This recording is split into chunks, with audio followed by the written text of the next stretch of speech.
ભાઈ તમારો બધો ડોક્યુમેન્ટ જોયો એ હિસાબે લાગે કે સ્કૂલમાં ભણવામાં તો હોશિયાર હતા. હા સાહેબ હોશિયાર હતા. કશો વાંધો નહીં, નોકરી તો તમને મળી જશે આપણી કંપનીમાં. ઈમાનદારીથી કામ કરશો ને? હા હા સાહેબ ઈમાનદારીથી જ કરવાનું હોય ને. તો સરસ કહેવાય. અને બીજું કે બોલો સાહેબ રમેશભાઈનો ફોન આવ્યો તો એમના હાડા નોકરી રાખવા માટે કંપનીમાં આપણી કંપનીમાં. પણ એ તો હવે રમેશભાઈએ કીધું 25-50 લઈ લેજો પણ નોકરી એમને જ રાખજો. એવું એમ? સારું, કશું વાંધો નહીં.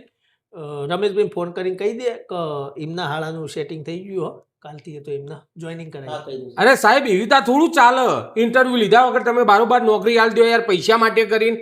અરે જે દાવેદાર હોય એને નોકરી આલવાની હોય. દાવેદાર છે એમનો સાળો હોશિયાર યાર. અરે સાહેબ પણ તમે મારું ઇન્ટરવ્યુ તો લ્યો, પછી તમે નક્કી કરો કે એમના શાળાને આલવી કે મને આલવી. હું દરેક સવાલના જવાબ આપો યાર. એ બરાબર, ઇન્ટરવ્યુ તો હવે યાર તમે યાર આ ભ્રષ્ટાચાર ના કરો. જે કાબિલ હોય એને નોકરી બેહારો. એવું છે તો સારું, ચલો ભાઈ તમારું ઇન્ટરવ્યુ લઈ લઈએ, જોઈ લઈએ તમે કેટલા કાબિલ છો. હા પૂછો તમે સવાલ, દરેક સવાલનો જવાબ આપો સાહેબ. હું આ કયો વાંધો નહીં. હવે આ બધો આ કાગળિયો તો બધો રિઝલ્ટ ને ફિઝલ્ટ ને એ તો બધું સમજ્યા ને એનો છોકરો ભણીને લાવતા હોય. ચલો આપણે ઇન્ટરવ્યુ લઈ લઈએ, તમને સવાલ કરી દઉં, બરાબર? સાચા જવાબ આલશો તમને નોકરી રાખો. બસ રમેશભાઈ, હા કેન્સલ કરો. હા બરાબર. ઓકે ઓકે સારું. તો હવે મારો એક સવાલ છે, એનો જવાબ આપો કે સૂર્ય પૂર્વમાંથી ઉગે અને પશ્ચિમમાં હાથમાં. એ હિસાબે જોવા જઈએ તો મારા દાદાની ઉંમર અત્યારે કેટલી હશે? સાહેબ પૂર્વને અને સૂર્યને તમારા દાદાને શું લેવા દેવા? મારો દાદો ભાઈ સૂર્યના ઉગ્યા પહેલા ઉઠી જોઈએ એટલે યાર. પણ એને વનાંગત શું લેવા દેવા? યુવાની ઉંમર કેટલી મને શું ખબર પડે?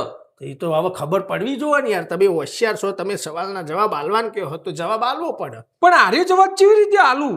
મતલબમાં નહીં આવડતો જવાબ? ના કેન્સલ ના નોકરી. એવી રીતે થોડું કેન્સલ યાર. એક સવાલ પૂછ્યો ને એમાં કેન્સલ કરી દો, બીજો પૂછો, કદાચ બીજા આવડતા હોય. એવું છે? ઓહ સારું, ચલો બીજો સવાલ કરું કે મને ટોમેટાનું શાક ભાવે હા અને મારી બૈરીએ રાત્રે ખીચડી બનાવી તો મારે શું કરવાનું? બૈરાને કહી દેવાનું કે ટોમેટાનું શાક બનાય. નહીં હોભળતી મારી યારી, મારું બિલકુલ. હું કરું કયો? એ તો પણ તમારો ને તમારા બૈરાનો પ્રોબ્લેમ હોય યાર, એમાં હું શું કરું? તમે તો કીધું હું જવાબ આલું યાર, તો બધું હું એકલો શું કરું તાર? મારે કોઈ નહીં થતું. શું કરવાનું કયો? અમે તમને સવાલ કર્યો, તમે કીધું સવાલ કરો તે કર્યો. પણ આ સવાલ એના અંગત શું લેવા દેવા યાર? કંપનીના સવાલ અંગત કંપનીને લાગતો પ્રોડક્ટ જે આપણી એને લગતો સવાલ પૂછો યાર. સારું, ચલો એવું કરીએ. કંપનીના લગતું આપણી પ્રોડક્ટ વિશે, બરાબર? આપણી જે કંપનીની પ્રોડક્ટ છે એ તમારે વેચવા જવાની, બરાબર? તમે કંપનીની પ્રોડક્ટ વેચવા નીકળ્યા હોય, જતા જતા જતા રસ્તામાં જંગલ આવ્યું, જંગલની અંદર હોમાં વાઘાયો, તો તમે શું કરો? પણ શેઠ મારે એ પ્રોડક્ટ લઈને જંગલમાં શું કરવા જવું પડે? હું તો સોસાયટીમાં જઈને વેચવાય ને. સોસાયટીઓમાં કોઈએ ના લીધું, કોઈ માણસો ના લેતા હોય, બધા રહેવાસીઓ, તો તમારે કદાચ પ્રોડક્ટ વેચવા માટે જંગલમાં જવું પડે. ત્યાં કોઈ ટાર્ઝન કે મોગલી જેવા રહેતા હોય એમને હાલવું પડે, જંગલમાં જવું પડે આપણી પ્રોડક્ટ વેચવા માટે. તો શું કરો તમે? મતલબ આપણી પ્રોડક્ટ હોય ના વેચાય તો તમે મંગળ ઉપર મોકલો અમને? જવું પડે, દરેક જગ્યાએ જવું પડે. કંપનીનું નામ મોટું કરવા, પ્રોડક્ટ વેચવા બધે જવું પડે. તો કઈ રીતે પછી શું કરો તમે? સામે વાઘ આવ્યો તો બોલો, ચલો જવાબ આલો. પછી મારે શું કરવાનું છે? તમારે પછી હે ને બીજો માણસને કોમ ઉપર બેસ દેવાનું, ચમ કે વાઘ તો મારું કામ કરી દે છે. પટાઈ દે? હા તો બસ, તો પછી તને પટાઈ દે છે તમને વાઘ, તો પછી મારા પેલા રમેશભાઈ હાળાને જ બિહારવાનો થશે. ખબર પડી? એટલે પટીને બિલાને બિહારું એના કરતા તમે પહેલાથી જ ના પાડી દો ને, ના પહેલાથી જ બિહારું. જંગલમાં એ જ હશે, તમે નહીં જો.